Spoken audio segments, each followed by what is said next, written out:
Hey guys, this is miicrow here. I wanted to do a quick video on why Firestaff is so good, and the quick answer for this, or the short answer, is Nature's Wrath is doing like 70 to 80% of the work here, and I wanted to go through that kind of math in depth, just to kind of show how this artifact is so strong, and why it's so strong in particularly for Firestaff. But before I get into that, if you guys have any bug reports that you want to see have some fixes come out, before the, either for a hot fix that's going to happen during this event, or after the event, which I think is a little bit more likely, continue to add them to the either the bug sheet or to the forum that we put out recently in the Discord. The forum's a little bit easier for me to use just because it categorizes the information rather other than compared to the bug sheet, which I have to like manually look through everything, figure out what weapon it is, and like I can't triage it as nicely, if that makes sense.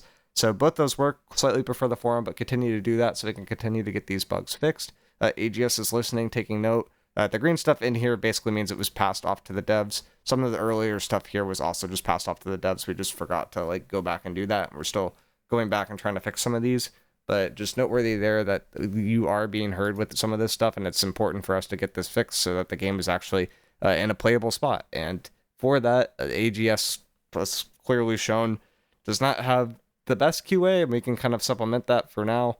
Hopefully they make changes to that in the future, but for now, this is kind of the best we have to deal with. So anyways, getting to Firestaff here with Nature's Wrath, which is a newer artifact if you haven't played in Season 5, that increases your base damage by 20% at the cost of never being able to gain a temporary empower. And the weird interaction with this with Firestaff is it actually has no net nerf to Firestaff, because Firestaff's 3 sources of empowers are all not temporary empowers. They're conditional empowers, and conditional empowers are not stripped by this effect, but temporary empowers are. So Firestaff is essentially able to gain 20% base damage for free, which is resulting in it doing more damage. Another thing that kind of compounds with this problem is the advantage of Runeglass that elemental damage oriented weapons have.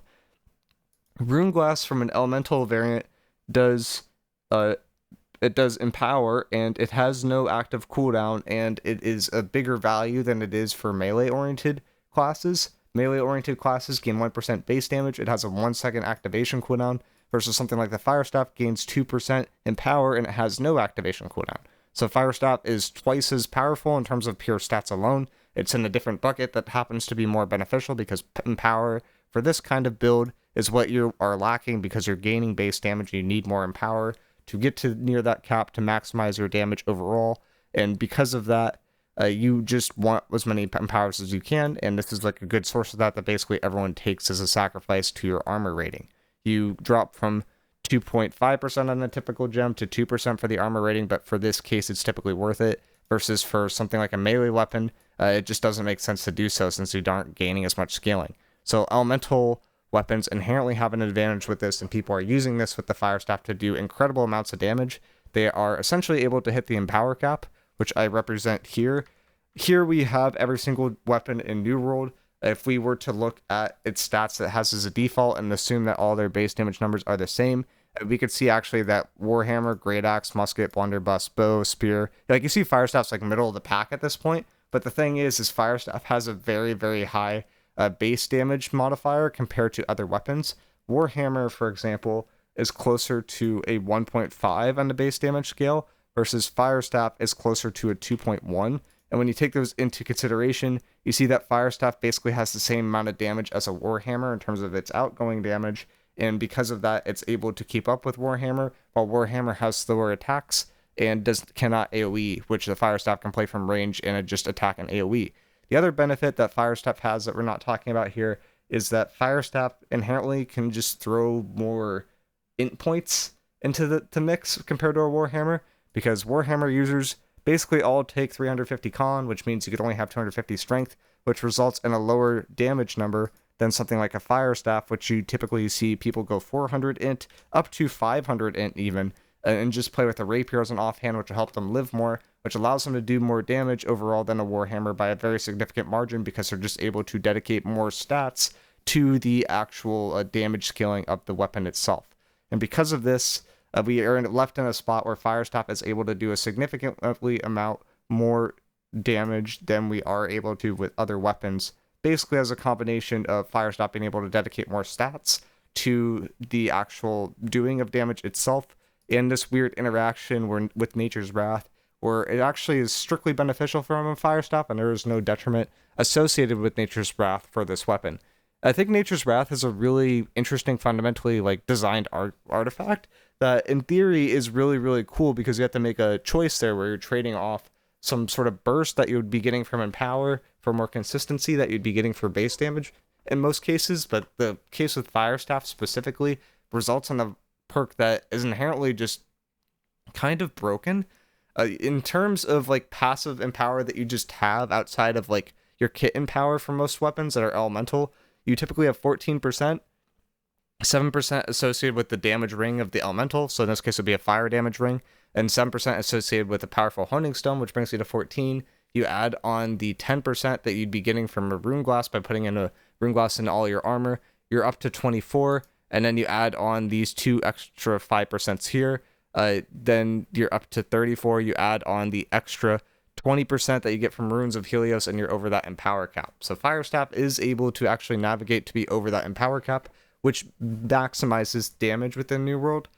If you are able to choose between points here, so if I were, example, say I had 2 points in total, and we start off at a base value of 1, and I can increase, or say we have 1 point that we can allocate, and we start off at a value of 1. If I increase this first value to 2, then I'm going to have 2 times 1, right? Which is going to result in 2. But if I were to instead take that 1 point and allocate 1.5 here and 1.5 here, we're actually going to end up with a value that's greater than 2. And that's essentially what this is if you can maximize each individual bucket, you end up with more damage, which is why it's usually beneficial for certain weapons to actually not go all into base damage, and it's better to maximize on your Empower. And it's something that people can do to just kind of maximize damage on their builds in general in the game. One thing that some people aren't really as aware of right now is Jasper is fixed in terms of Runeglass Jasper, and Jasper is basically the best way to increase your Empower in the game. It is just simply slap it in your gem slot, and you will gain 24% Empower, and that will pretty consistently for most weapons put you at or near the Empower cap, which will allow you to do more damage than base damage benefits actually will. So a couple weapons that would benefit from this, for example, that just kind of going through this quickly, Flail will benefit greatly from this. A Great Sword benefits pretty significantly from this, but the problem with Great Swords is it's such a squishy class that it's usually not worth running, because most Great Swords run lower amounts of con and just try to maximize their damage that way, so it's a little sketchy to play for a gem that relies on taking damage. Sword benefits from this a lot. Rapier benefits from this a ton. It's in my opinion, almost a must-have for Rapier users. A Firestaff would normally benefit from this slightly, but and with how we're building Firestaff here, it doesn't really make sense. If you're a Flamethrower Firestaff, it will benefit a lot from something like this. Lifestaff doesn't do damage significantly. Bow doesn't take damage significantly, so it doesn't really make sense. Warhammer benefits from Jasper a lot. Musket doesn't really make sense because you're playing from ranged. Hatchet will benefit from Jasper a lot, but the thing is with Hatchet is you're pretty much near Empower cap all the time because Hatchet has built-in empowers, so it's usually better to play more for base damage for Hatchet, so it doesn't make as much sense. Blunderbuss benefits from this a lot because Blunderbuss is really weak on Empower. The problem with Blunderbuss is people try to usually run light builds with this or medium builds with this with lower amounts of con, so it's a little bit sketchy to do so, but in my opinion, it's usually either worth to do that or run some sort of Shirking Empower based build where you put Shirking Empower in your amulet, or you go Tumblr's Feet Wraps. And with the combination of those, you should be able to get near the Empower cap and just do more damage. Great Axe can benefit from this too, because Great Axe is typically weakened a ton, and this will help you just get over that hump to hit the Empower cap consistently. Ice Gauntlet can benefit from this, but I wouldn't say it benefits all the time. Void Gauntlet's typically not worth going for because you have so much Empower built in from empowering proximity that it's not worth it. And Spear greatly benefits from this. It's basically the biggest beneficiary of all of these because you can just end up doing more damage for basically no detriment. And a lot of people don't realize this about Spear, but it's a really easy way to make your Spear do even more damage, which is a little scary because we are already in a Spear meta. But if you want to counter these weapons, probably consider going to Nature's Wrath, go with the Firestaff, and just delete them from the existence because Firestaff is stupid strong right now, and the best way to do that right now is building around Nature's Wrath. I could put together a sample build if you guys want, but the base idea is you just go Nature's Wrath.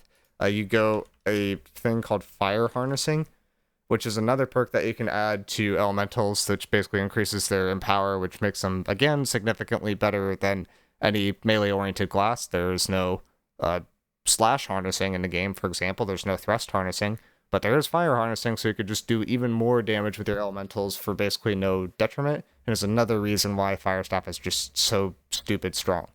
But let me know what you guys think. Let me know if you think AGS should tune these harnessing effects and the gem effects because they are inherently just better for elementals. Or let me know if you think that Nature's Wrath itself is just too strong and I think they should just nerf Nature's Wrath, and then Firestaff would be in a pretty good spot. But let me know what you guys think, and I'll see you guys in the next one.